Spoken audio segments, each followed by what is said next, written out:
For decades, people have revered Rare's N64 shooters, Goldeneye and Perfect Dark. If anyone played games during the era, there's a high chance you have memories of playing split-screen multiplayer on one of them. Now, a solo developer from France, who uses the moniker Replicant D6, has spent over 5 years crafting a love letter to Rare's classic titles, named Agent 64, Spies Never Die, a nostalgic blast from the past. If you enjoy this review, please like and subscribe to Play Save Repeat, thanks. From the very moment the game launches, everything is a homage to the low poly shooters of the past. Menus play atmospheric music that perfectly hit the espionage motifs of Goldeneye on the N64, so much so they could be interchangeable. This search for authenticity continues over to the control schemes. There's a modern dual stick camera and movement approach, or an old school one-to-one single stick movement option that mimics how these retro shooters played on the Nintendo 64 single stick controller. But the most impactful feature is the ability to turn on or off lock-on aiming. Both options feel genuine to the experience I had when I played split screen on the N64, as everyone playing tried to counter that one friend who screen cheated for easy kills.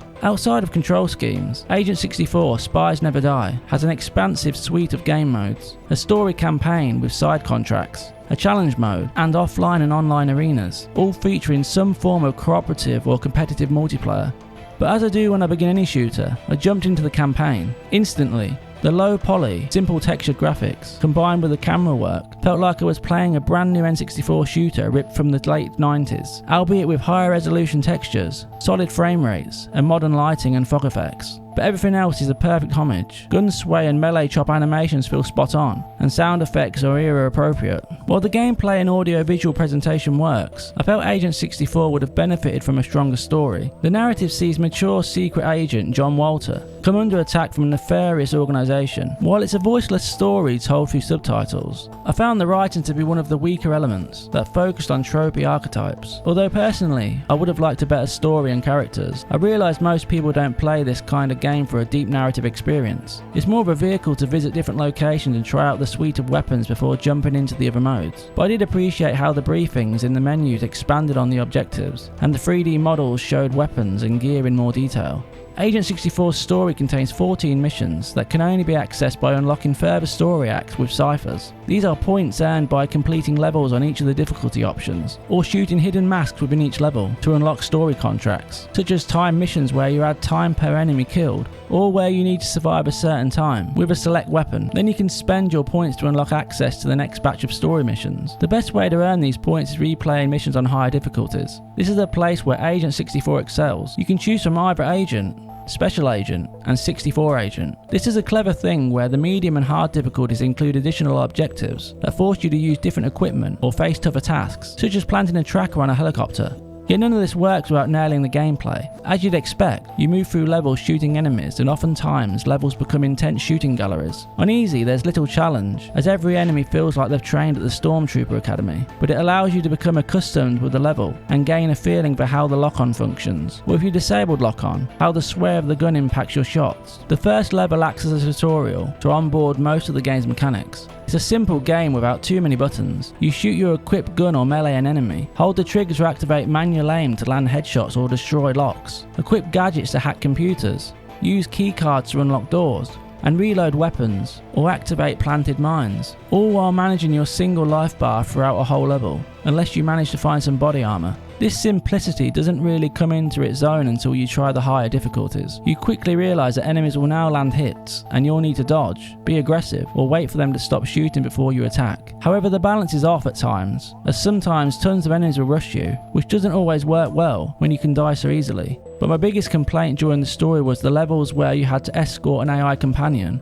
as they would walk in front of you, or stand in the line of fire and die, and if they died, you'd have to restart the mission. Thankfully, the campaign does go on to include some varied missions. One sees you battling a helicopter with a rocket launcher. Another has John Walter infiltrate a museum to photograph a secret meeting.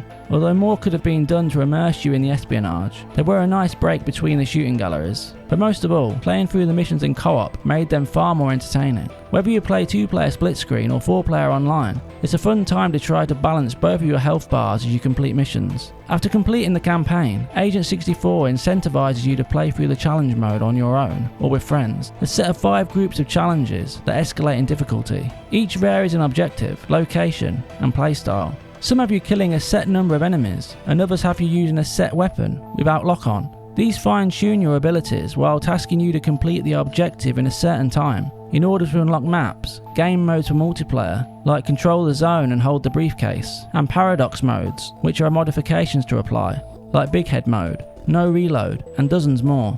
Once you've unlocked the modes for the offline arena, you can set up a local 4-player split screen match. You're able to fill the match with bots of varying difficulties and types, select maps from the campaign, and choose starter weapons and those placed around the map. With a nice mixture of hard and medium difficulty bots, Agent 64 really comes into its own on split screen. Being able to complete death matches with different weapons adds a strategic fun factor, especially during team-based games when capturing zones, as one stray explosive can turn the tide of a game. Exactly like the offline arena, there's an 8-player online mode. I can only imagine a thriving community forming. It will just depend on what rule sets people want to play, and whether players will choose to allow lock-on or disable it to test their talents without a crosshair. After trying with and without lock-on, they both have their positives and negatives. Lock-on makes it easy to dispatch close to medium range targets, but it can often feel unnecessarily difficult to line up a shot at a distance, whereas without it, close range shots require mastery, and long range targets are more easily dispatched. But it also comes down to the weapon type. Handguns and machine guns dispatch enemies quickly,